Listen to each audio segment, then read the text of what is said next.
Good morning. Good morning. I'm guessing our world travelers are a little bit sleepy this morning. Let me get them up.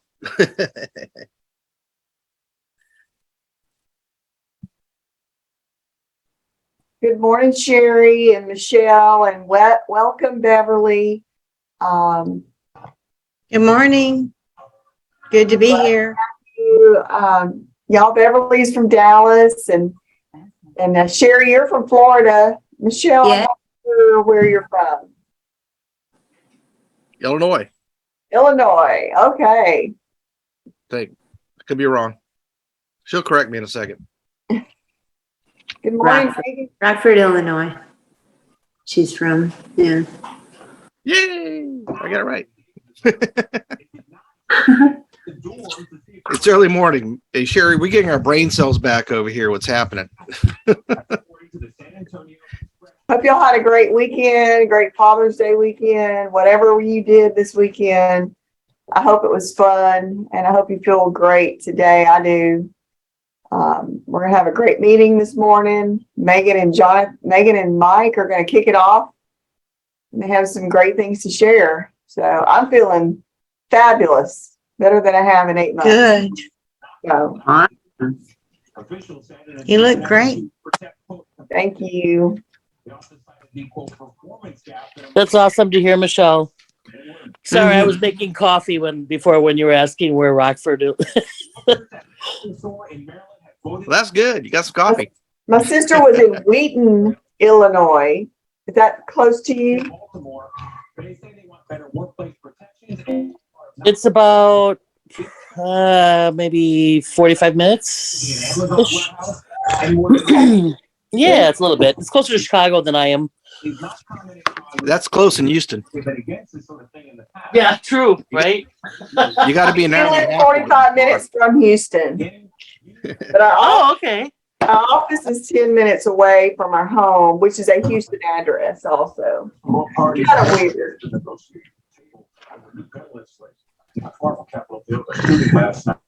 Sorry, I need Crazy, coffee crazy. or I can't function. Well, no worries. Well, before we get started too much, I just wanted to everybody. Hold on, I'm going to mute you out, Michelle. Investigation shows credit card industry they're blocking an effort to track certain firearm and ammunition purchases. All right, got it. All right, just want to remind everybody coming up this next month, it's going to be like that really fast. July 13th through the 14th, TFG SummerSlam. And I'm hoping everybody can see that on my screen. It's like $49 for the cost. It is at the Colony, Texas, was just outside of Dallas area. Starts at Wednesday on the 13th at 1 o'clock. We're gonna go late. Gonna have some Top Golf fun. If you've never been to Top Golf, it is one of those crazy things to do. They even got little nets to protect you in case you fall over. But great venue. We've been there before. I know that like these are the events that really, move people. And I say that, and I don't know if everybody's, planning to come or not. If you're not, it's okay. But I know that in all the years we've been doing this business, we've always planned to be at any event that we could. And these are some of my favorite events with the Fitz Group because they're small. They're intimate. You get to meet people, spend some time with them, laugh, get to know people. And that's what really helps motivate people along the way. So anyway, I just wanted to kind of drop that there for you guys. And it just was posted on the 411 channel to click for the registration. If you are planning to go, just make sure you do the little save $50 on the SummerSlam, and that'll get you the $49 deal. All right. Good morning, Scott. Good morning, Juanita. Glad to see everybody on the call. Megan, I was going to let you guys kind of talk a little bit. Y'all just spent like an outrageous amount of time in the sun. I'm proud of you. You don't look burnt, so that was good. But I know that was, these trips are kind of a fun thing, and we're talking about Ireland. And here's the thing: there's people that have already won Ireland. 6 months into it. We're just a little bit over 6 months into it. There's another 6 months. You can still do it. So, but I wanted to let Megan kind of talk a little bit about that. Megan and Jonathan already won Ireland. Yay. Congratulations. Thank you. Yeah, it's always exciting to win the next trip when you're on the trip. So that was fun. Yeah, so if you don't know, we just got back from a 10-day all expense paid vacation down to Cancun is where it was this year.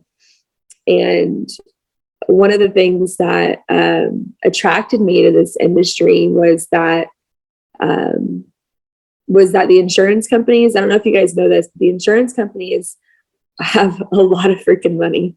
Like they are some rich folk. So what happens is that when you're a high producer or just a producer at all, they want to incentivize us to sell more, do right by the client. And because of that work that we put in, day out, they reward us with these all expense paid vacations, which I gotta say is really one of, like, I can't tell you how much whenever you're sitting on the beach, you just go, or wherever we are in the world, whether it's Paris, underneath at the top of the Eiffel Tower, eating escargot, drinking champagne, or whether it's on the beach in Cancun, or whether it's in Ireland next year, it just, you have this time to reflect back on what the last year, the work you did and the families you served, the people you helped, and all the stuff that happens in between that, the stuff that can discourage us, the stuff that that gets us like really excited, the stuff that gets us really low, it just makes all of it worth it. And it's just a really great time to sit back and reflect with other people too, who have worked as hard as you have to be there sitting on the beaches of the world with you as well. So if trips don't motivate you, that's okay. They don't have to, but I will tell you, like, fight as hard as you can to get on one if that's something that encourages you. Even if it's not, just fight like hell to get there, because I guarantee you, once you get there, you're not gonna want to miss the next ones. And it just helps encourage you week to week to continue to do what you need to do every week without being, discouraged by the stuff that happens in sales, right? We work with people, so people are unpredictable, and it just makes it all fun and worth it. One of the things that I really love most about these trips is being able to associate with the other people who are in the industry all over the country who do the same type of work as you do, and you get to pick their brains, you get to know them on a personal level. And there's just no substitution for that. You know what I mean? Like, you just can't substitute building relationships with good people, because here's the thing. You're in business for yourself. You're not by yourself, but you are in business for yourself. And that means that you're going to need to call on people every now and then. And it's a lot easier to call on somebody when you have a friend, right? Rather than when you need a friend, right? Does that make sense? Like, you need to get to know people before you need them, right? And so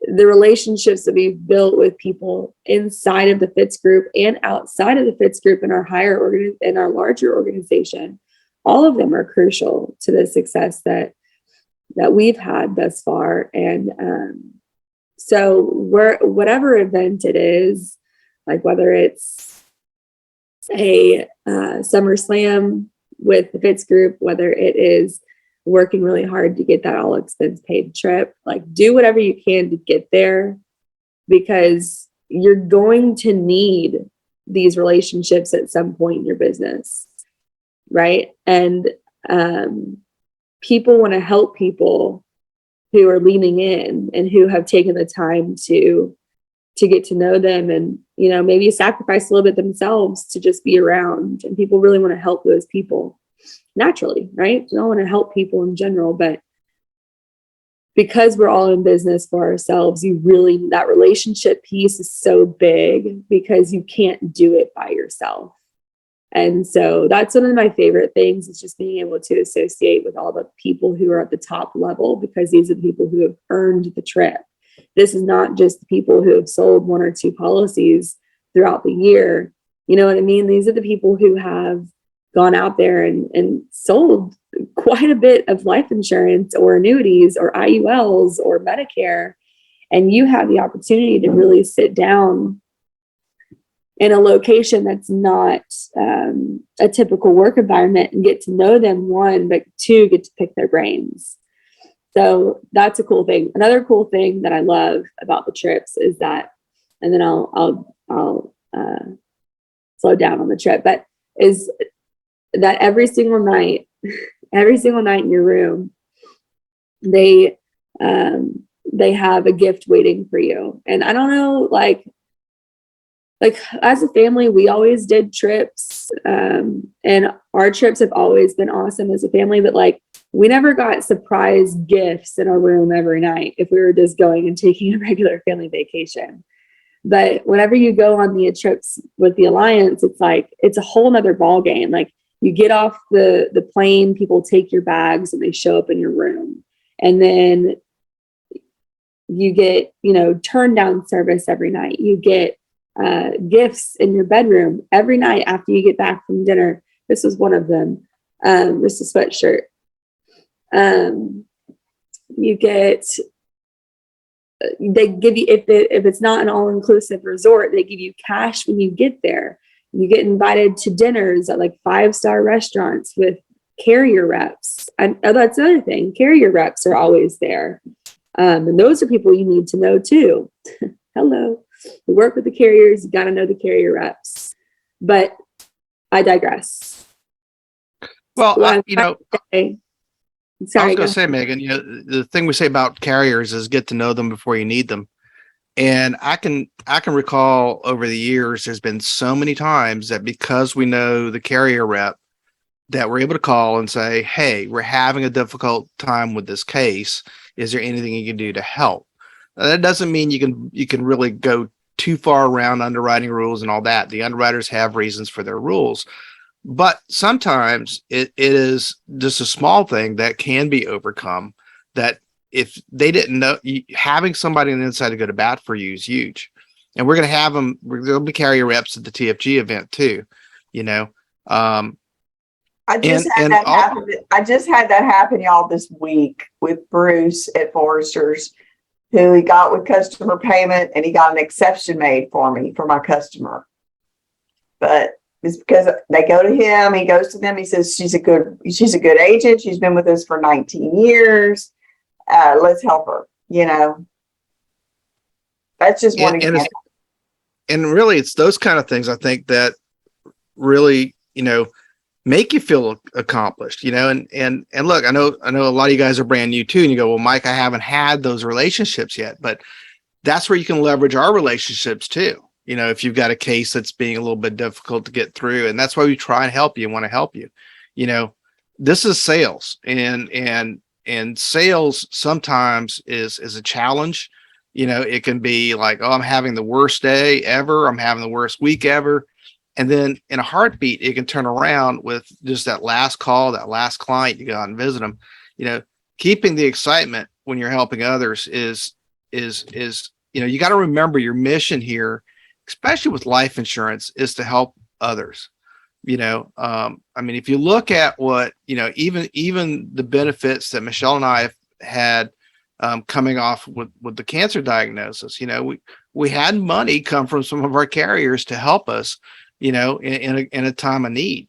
There's, when you realize that, you know, I don't know what we would have done if we didn't have all these things. I don't know what we would have done if we didn't have some of the relationships. I mean, folks came out and I was talking to Megan, I picked them up at the airport last night, and, you know, I feel bad for them because even though I've got a blog telling you what's happening with Michelle as she goes through this cancer diagnosis and treatment, that there are a lot of people still like, hey, what's happening? How are they doing? Really, tell me what's going on. And it's that love of all the folks around us that really has made a difference. This is bigger than just a sales job. It really is. This is a bigger family. People that we know from all over the country that we get excited about. And building little clusters of relationships. It's okay to say, hey, look, I've gone out, I've set some appointments, or I've tried setting some appointments, and I'm just having a bad day. Is there something can you help me with my mind get better, and get through it? Because there's so much good on the other side to get through it that it's trying to wrap my head around it these days. Like I'll look at what we've been through the last 8 months and I go like, I could not have gotten through it without all the friends that we've had, personal friends that we know from just everyday life, but the business relationships that have stepped up.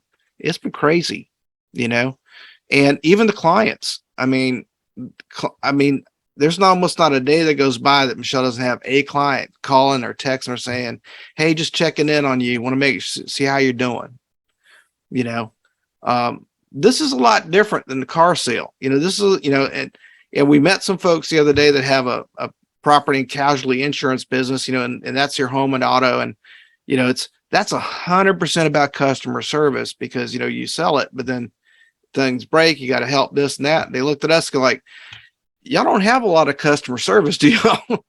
I said, we got one claim and then it's done typically. Right. But yet in all these years, we've been able to develop the relationships with those clients. We know their names. We know when they call, we know their kids. It's expanding, Michelle. We also now have living benefits claims sometimes. So but it's just a good reason to talk to your customers every 6 months just to see how they're doing. Sell them a cancer plan, sell them a hospital indemnity plan, get another policy in that home. Because once you get 3 policies in the home, you're their agent for life. I promise you. 95% of the time. As much excitement as this industry and this business can bring to you, it has to start with you just really truly believing that this is something that impacts people in a deep way. And if you don't already believe that, I recommend that you just put a policy on yourself, some sort of policy, accidental, cancer plan, whatever. Just put something on yourself to create that belief inside of you that this really does matter to people. And and then just go out there and freaking do this thing, because it's not that hard. Like, it's not that difficult of a business, right? We sell life insurance and we do other things too, but the main thing is the life insurance part. And it's not hard to do, right? You get a customer, you help them understand that the need is there, you find the right product for them, you submit the application gets approved by the carrier, and you get paid. And that's the process. Are there hiccups sometimes in between? Yeah, sure. Sometimes there's not. And it's like, whoa, that got approved really quick. I'm going to get paid tomorrow. Those happen too. So you've got to play the whole game to get to the fulfillment that the business eventually brings to you. But you've got to start with that excitement, enthusiasm, and belief. And I want you to just use our experience and our relationships to see, like, the relationships that you're going to build here are strong and they are good. Like, the people that we have around are strong and they're good. So you can't, so I'm saying just fight to get to the other side, to get to know people, so that you can have those relationships, but also see the fulfillment that your clients can bring to you. But yeah, that was it about Cancun that I had. And if you guys wanted to say, I didn't write any business this last week while we were gone. I was relaxing, but I hope that you guys had a good week out in the field. I did see some stuff come through from you guys, but I'd love to hear about your week, or if you guys just have any questions, comments, concerns, I'd love to hear about them. I had like a $7,000 week this week while y'all were in Mexico.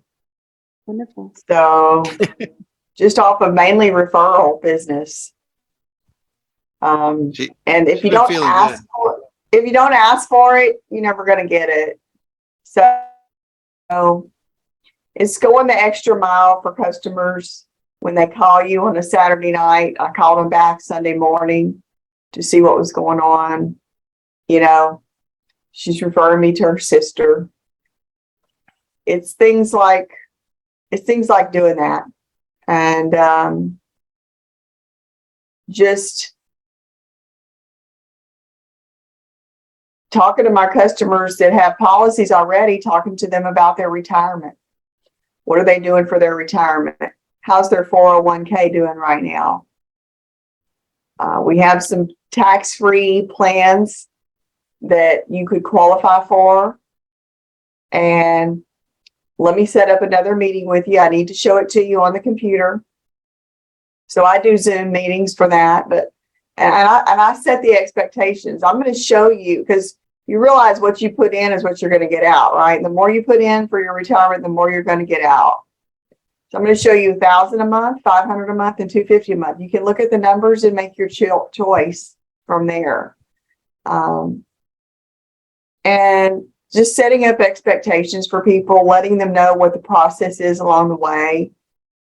You know, letting them know you submit the application, what's next. You know, I'm going to stay in touch with you during this process. If we need something more from the underwriters, I'll be in touch. It should approve in the next 5 to 7 days, depending on the carrier. And when it's approved, I'll be in touch also. I usually text them or call them and let them know that when they do receive their policy, to please call me so I can go over any questions and to make sure they put it in a safe place. That gives a lot of people security, and to know that I'm around not just for the sale, but I'm around after the sale. And that's what gets you more sales with your current customers. Mm-hmm. And referrals. So a good question for Michelle or Megan is, Scott comment on chat, nobody answers their phones anymore. And look, you try and reach me on a phone number that I don't know, I'm with you, Scott, man. I'm quick to read. I mean, I have people call me back because they think they didn't go through. That's how quick I am on the red button, on the phone. But here's the other thing that I think we've learned is, you got to try different times of the day. You got to try multiple times calling them right back to back. Because if somebody does call me like 3 times in a row, I start to figure out maybe it's somebody I know that I don't have in my phone, and those kinds of things. There's great ideas, but Megan, you want to kind of talk to that a little bit? Yeah, I mean, statistically, people don't answer their phone until you call them at least 6 times, period. So if you're calling, and you're right, different times of days work too, different times of the day, because we're calling people, right? And we don't know necessarily who we're calling. Like, is it a worker? Is it a retired person?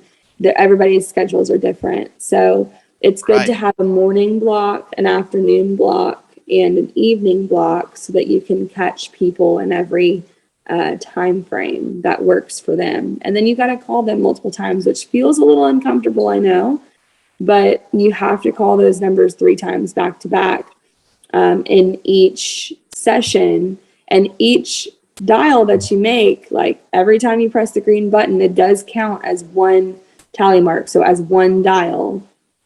So if you're dialing each number 3 times back to back, that would be 3 dials. And then just statistically, people don't answer until you've called them at least 6 times. Once you start to call somebody at least 6 times, they'll start to recognize the phone number calling. and eventually they're going to answer.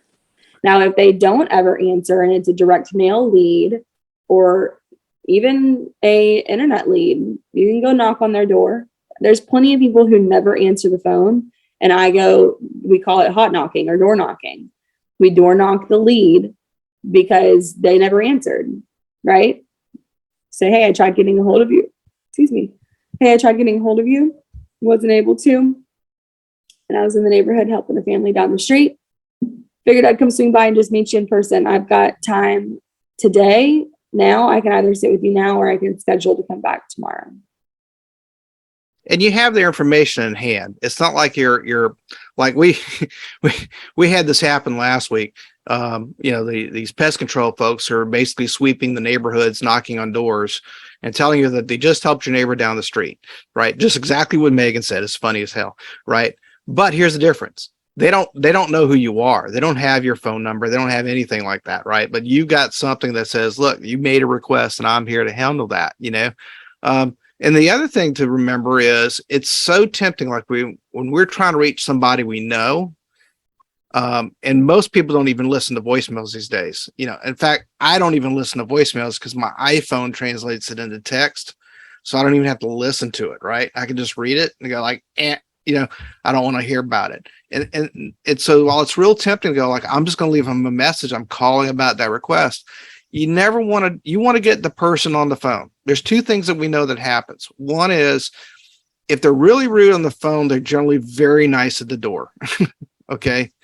Because they're just assuming that you're calling from out the blue. But when you walk with like, here, no, I got your information. You made a request. Here it was. Most people face to face are good. And even over the phone, statistically, people worry. And I'm one of these people, right? That I'm going to call somebody and they're going to pick up the phone and say, who the hell are you? I didn't ask for any of this. And there's an art to being able to calmly go, well, here's the information that I got. It looks like you went online at such and such date, or you sent back this letter. You remember doing that. There's all kind of things to kind of escalate that down.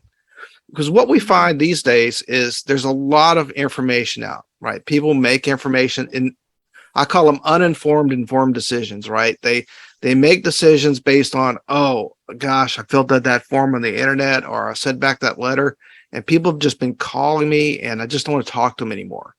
Right. That's an informed decision. They made a decision about what they wanted the first time they filled out the form or filled out that letter.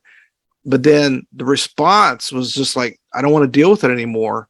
But yet most times you show up at their door and say, look, I was in your area. We've been trying to reach you. You'll find that most people let their guards down. Most people in general are very nice. You're going to have people that are permanent, buttholes out there, right? But most people are generally very nice. And even the ones that are buttholes, you can usually lower their guards a little bit and find out they're some of the funniest people. I always use laughter, where I can. But, that's the thing, is you just got to, like Megan said, it's uncomfortable. Dial that number 3 times in a row. But again, if you're doing it to me, I figure there's something wrong. It's somebody calling me that I know. You just got to keep pressing that back, Hey, Beverly, I know Beverly's a veteran agent, and she just mentioned on the Slack that she texted. Do you wait to text till after you've called them a whole bunch of times? After I call 3 times, then I say hello in their first name. And eventually they call me and say, who is this? And they want to know, and there I get the appointment. Curiosity kills the cat. Sure does. Makes a sale too. Yep. Right. And that's a good point, Beverly, that you made, is that all you're trying to do is book the appointment when they call That's back. right. Don't give them any more Or when they information respond. but you don't give them No, more just their information name. on text. Just your name. That's a good one, Beverly. Thank you for that. It works. Something that Megan said earlier is so true. It happened last week on some old leads that I had, that I called. 2 leads It was one was the sixth time. I actually, the other one was probably the eighth or the ninth that I called. And we actually have, I have an appointment. The other one, I feel when I call them back today, because they're looking for that, I will have an appointment. So there's a lot of truth to calling at times, being very resilient in when you're doing it and how you're doing it, and just keep doing it until their request is taken care of. Exactly. Scott, it's the hardest part of our business. Please know that. But when you get good at that part, you're just going to be so elated. And it just takes practice, buddy. So keep the faith and keep believing, and you'll get it. Practice and persistence. All right, guys, we're at time for our team call. We got our staff Quick- getting ready to join in, and so quick we'll reminder, bid everybody goodbye. But don't forget today is tomorrow's sales Monday. meeting. What's that? Yes. I was just going to say today is Monday, so transmittals are due and for tomorrow's sales meeting. That's right. And look, y'all watch out. Y'all think Michelle's tearing it up now. She about ready to really tear it up. We got one more cycle. We should be going into the hospital this Thursday, and I'm fired up about it. And being done with hospital stays for a very, very long time. If I never see another hospital inside, I have to sleep in another hospital for another night, I'll be good. Thank y'all for taking the time to join us today. I hope we answered your questions. Please don't hesitate to call us if you need anything at all. We're here for you. And we'll see you on the sales meeting at 10 a.m. tomorrow, Central Time. Yep. And use that Slack channel. Y'all talk to us. We love it. We love it. Take care. Have a great day. Y'all too. Have a great